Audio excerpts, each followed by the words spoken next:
안녕하세요. 우리 채널 오시기를 환영합니다. 서울에 살고 있는 40대 여성이에요. 저는 가난한 집에서 태어난 장녀예요. 가정 형편이 어려워서 대학은 못 갔고 대신 어묵공장에 들어가 몇 년간 격리 일을 하며 돈을 벌어야 했죠. 하지만 돈은 모이지 않았어요.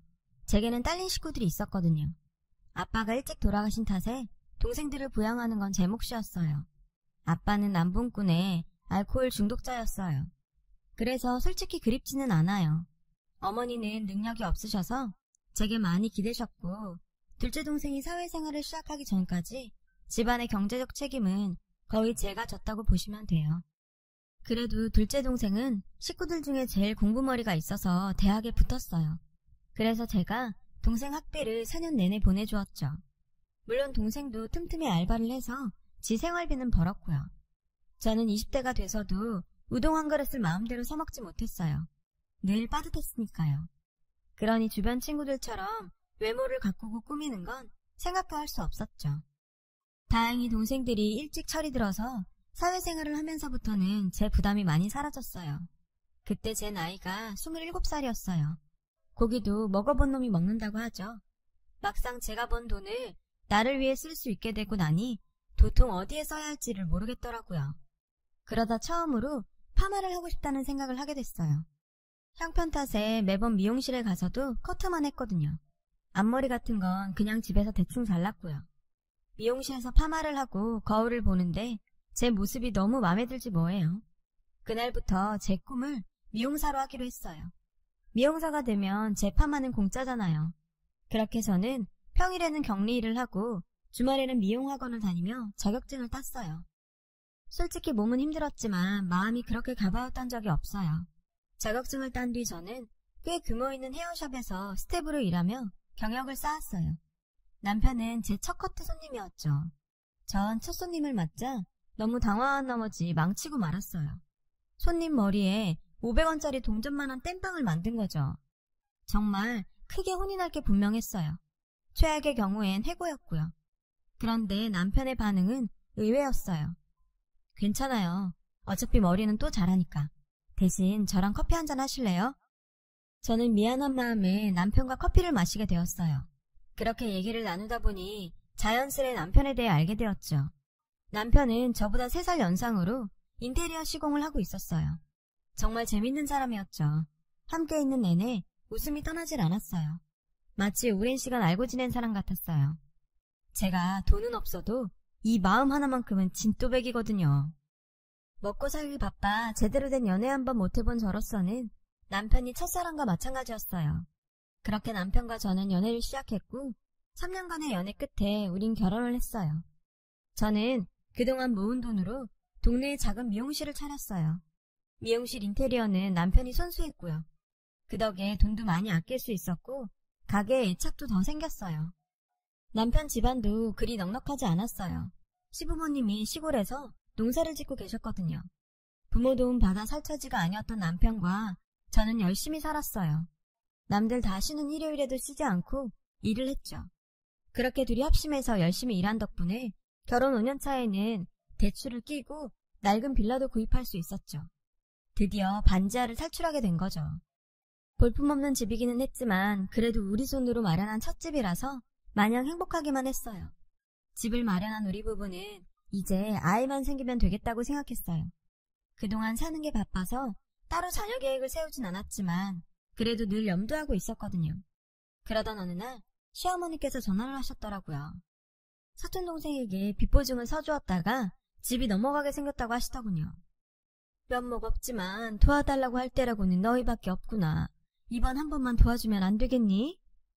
엄니, 저희한테 그럴 돈이 어딨어요. 저번에도 저희가 돈 드렸잖아요. 이번엔 저희도 정말 안 돼요. 저는 정말 눈 딱 감고 모르는 척하고 싶었어요. 사실 그동안 시어머니가 저희 집에서 받아간 돈이 한두 푼이 아니었거든요. 남편 동생들의 결혼식 비용, 각종 크고 작은 경조사비까지 끝도 없었죠. 저희도 넉넉한 형편이 아니라는 걸 아시면서도 매번 저희한테 기대셨죠. 그때마다 이렇게 말씀하셨고요. 너희는 돈 들어갈 애가 없잖니.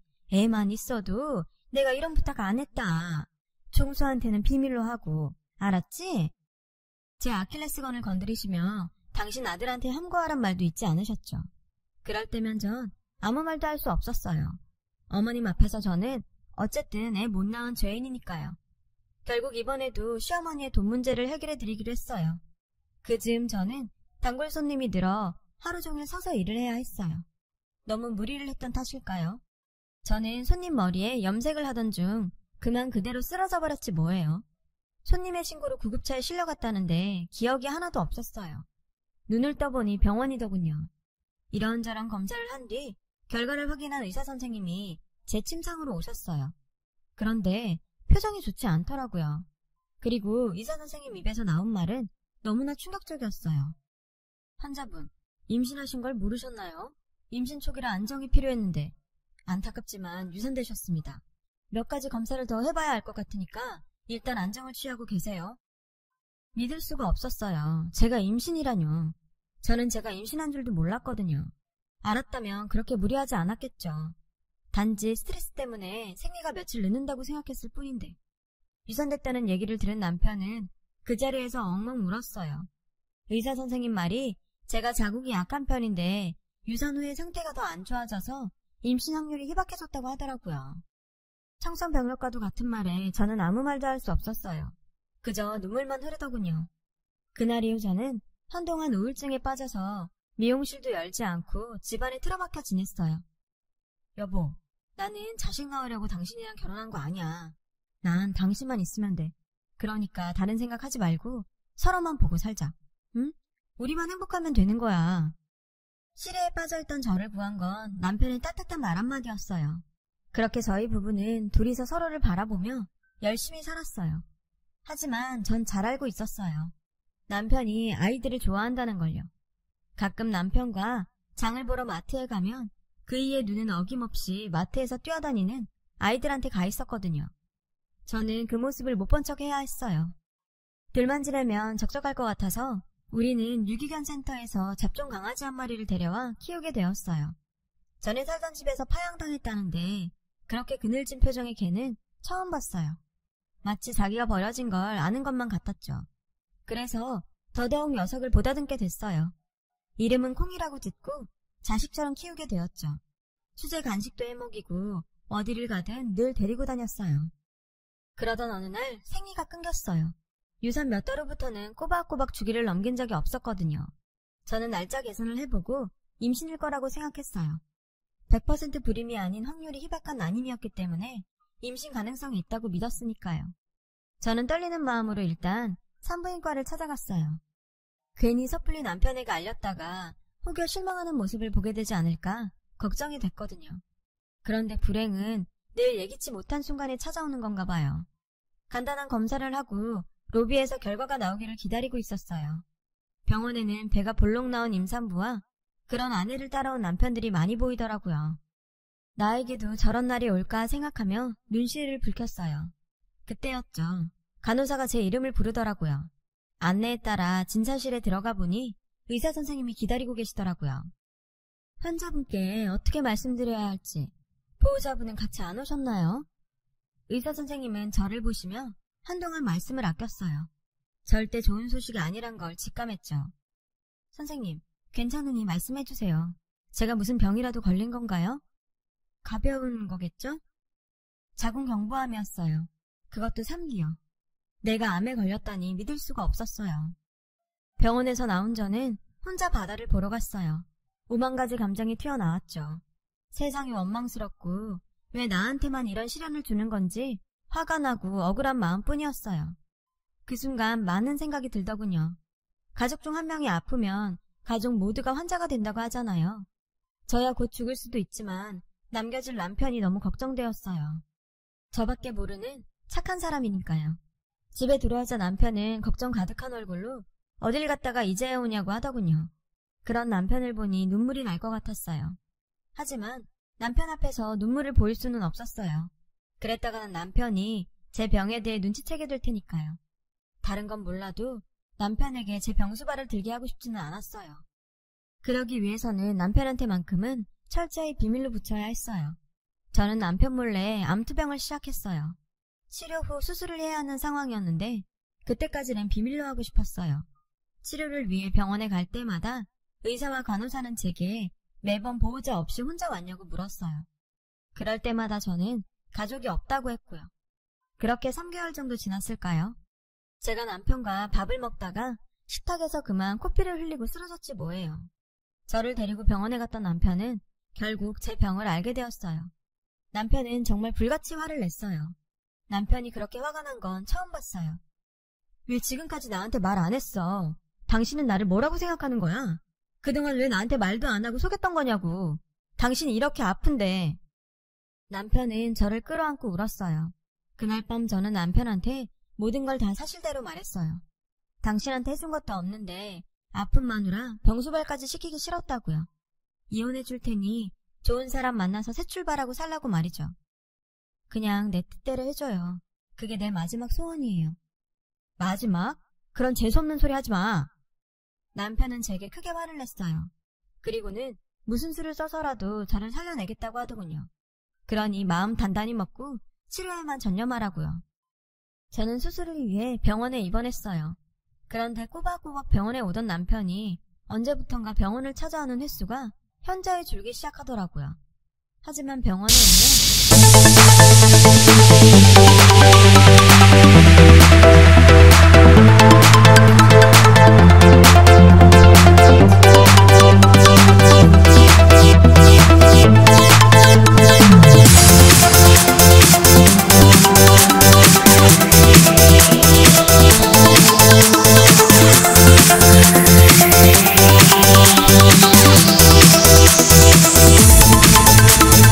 Remix, turn up the bass.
그날 찍은 사진을 보여주었어요.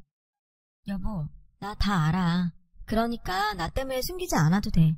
내가 말했잖아. 좋은 사람 만나라고. 괜찮은 사람 같더라. 그러니까 몰래 만나지 말고 이 여자랑 살아도 돼.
안녕하세요.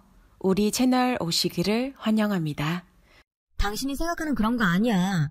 당신은 병원에서 치료받을 생각이나 하지. 왜 거기까지 따라온 거야? 그러다 또 쓰러지면 어쩌려고. 남편은 되려 화를 내곤 뛰쳐나갔어요. 그 후로 남편은 한동안 병원에 찾아오지 않았어요. 서운하긴 했지만 이렇게라도 정리하는 게 맞다고 생각했어요. 며칠 뒤 웬 남자한테 전화가 왔어요. 남편과 통화하고 싶다고 하더군요. 누구길래 제 남편을 찾느냐고 물었더니 자신은 타일 시공업자라고 하더라고요. 남편 의뢰로 공사를 맡았는데 연락이 안 된다고 하더라고요. 연락망에 있던 제 번호로 연락한 거고요. 의아했어요. 이런 와중에 공사라니요.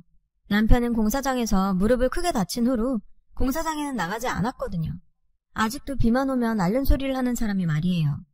저는 타일 시공업자에게 남편에게는 말하지 말라고 하고 남편이 공사한다는 곳 주소를 알아냈어요. 주소를 보니 지난번 남편이 등산을 하던 그 동네더라고요. 순간 그날 보았던 여자가 떠올랐어요. 그 여자 집이 그 근처인 모양이었어요. 벌써 그 여자 집에 살림까지 차린 것 같더라고요. 이럴 바에는 차라리 산자대면을 하는 게 나을 것 같았어요. 그래서 병원을 나와 곧장 택시를 타고 그 주소로 찾아갔어요. 하필 무슨 집이 산 중턱에 있더라고요. 택시 기사님이 슬슬 짜증을 내더라고요. 이런 산골짜기에 뭐가 있다고 가세요? 날씨도 험한 게 비가 쏟아질 것 같구만. 택시에서 내려 하늘을 보니 정말 비가 후두둑 쏟아질 것처럼 먹구름이 가득했어요. 마치 제 인생처럼 말이죠. 그리고 눈앞에 조그만 흙집이 보였어요. 남편과 그 여자는 보이지 않더라고요. 그때였어요. 어디선가 까르르 웃는 여자 웃음소리가 들렸어요. 저는 소리가 들리는 쪽으로 걸어갔어요. 아이, 장난치지 마. 옷에 다 묻잖아. 마음의 준비는 했다지만 막상 여자의 웃음소리를 듣고 보니 기분이 좀 그랬어요. 뒷곁으로 가보니 작업복을 입은 남편이 벽돌을 옮기고 있었어요. 그 옆에는 그때 봤던 그 여자가 있었고요. 그런데 그게 다가 아니었어요. 여자 옆에 처음 보는 남자가 여자한테 흙장난을 치고 있었죠. 제 남편은 아랑곳 않고 땀을 뻘뻘 흘리며 일을 하고 있더라고요. 이게 무슨 상황인가 싶었어요. 그 순간 거기에 있던 세 사람이 저를 발견하고는 다가왔어요. 때마침 비가 후두둑 쏟아지더라고요. 여보, 당신이 여긴 어떻게 왔어? 남편은 절 발견하고는 들고 있던 벽돌을 떨어뜨렸어요. 저는 현기증이 나서 바닥에 주저앉았죠. 남편은 저를 부축해 흙집으로 데리고 갔어요. 여보, 진작 말했어야 했는데 미안해. 당신 생일 선물로 이 집을 지어주고 싶었어. 다 지으면 말하려고 했는데 알고 보니 남편은 저를 위해 전국에서 암치료에 좋다는 재료를 구해다가 흙집을 짓고 있었던 거예요. 그 말을 듣고 저는 엉엉 울고 말았어요. 사모님, 울지 마세요. 몸살 나요. 이러실까봐 남편분께서 사모님께 비밀로 하신 거예요. 남편의 애인이라고 착각했던 여자가 제 손을 잡고 위로해 주었어요. 자신도 수년 전에 암으로 병원 신세를 졌고 지금은 완치됐다고 하더라고요. 옆에 있던 남자는 그녀의 남편이었고요. 이분들은 내 처지를 딱하게 여기시고 흙집 짓는 걸 도와주셨어. 여기 사모님께서 흙집에서 요양하시고 싹 나으셨대. 그러니까 당신도 이 집에서 요양도 하고 평생 나랑 같이 살아야지. 흙투성이가 된 남편은 눈물을 글썽이며 제게 말했어요. 남편의 이런 마음도 모르고 외도를 의심했던 제가 너무 한심하더라고요. 그날 저는 남편 품에서 한참을 울었어요. 여보, 내가 너무 이기적인 여자였어. 당신 말대로 앞으로 항암 치료도 열심히 받고 힘내서 꿋꿋하게 이겨낼게. 앞으로 다른 여자 만나라고만 하지 마. 내 인생의 여자는 당신뿐이니까. 때마침 창밖을 보니 우박처럼 내리던 비가 그쳐있더라고요. 맑게 갠 하늘을 보니 마치 제가 겪었던 고된 마음들이 사라지는 것 같았어요. 왠지 모를 희망이 생기더라고요. 현재 저는 남편이 저를 위해 지어준 흙집에서 남편과 반려견 콩이와 함께 알콩달콩하게 살고 있어요. 다행히 항암치료제가 제게 잘 맞아서 거의 완치가 되었거든요. 그래도 병원에 주기적으로 다니며 검사도 잘 받고 있어요. 암은 재발률이 높은 병이라서 한시도 방심할 수가 없거든요. 그래도 꼭 이겨낼 거예요. 저에겐 나만 바로 보는 일편단심 남편이 있으니까요. 저희 남편은 예전보다 더 심한 사랑꾼이 되었어요. 그런 남편한테 물이 들었는지 저도 이젠 감정을 숨기지 않고 표현하고 있고요. 병원에서 암 진단을 받을 때만 해도 제 인생이 이렇게 끝나는 줄 알았는데 절망 끝에 만난 남편의 사랑 덕분에 요즘은 하루하루를 기적처럼 느끼며 살아요. 그리고 그 기적은 앞으로도 계속될 거라고 믿고 있어요. 여러분의 삶이 기적이에요. 항상 희망찬 하루를 사시길 바랍니다. 지금까지 제 사연을 들어주셔서 감사드려요. 여러분, 사연 댓글에 응원과 현명한 조언 부탁드려요. 좋아요와 구독은 저에게 큰 힘이 됩니다. 오늘도 좋은 일 가득하세요.